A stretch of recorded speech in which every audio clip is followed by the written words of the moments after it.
爆料革命的兄弟姐妹们，我们一定要搂住啊，要沉住气，我们要团结。只有我们大家一起团结的时候，才能迎接这场人类的经济、政治板块的大风暴啊！只有我们团结才能做到这个，才能保护我们的兄弟姐妹战友们。人类上所有的伟大，人类上所有的文明，人类所有的所谓的英雄，都诞生于所谓的病毒和人类的战争之后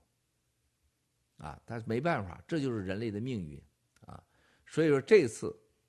人类上被共产党这次放毒和经济的崩塌的同时，和世界政治板块变化的同时，最大受益者一定是新中国联邦和爆料革命。关键是我们战友们要团结，一定要团结，一定要珍惜我们现在拥有的一切。想想这些被关在中共监狱这些人，戴着脚镣，戴着手铐，一生再也没有机会回到所有的自由的社会了。他甭说是喝茅台了，他甭说是喝什么拉菲了啊，他喝水的权利都是没有的。这就是这个世界的现实。珍惜我们现在拥有的一切，珍惜我们在人类上只有我们拥有的这个希望和机会，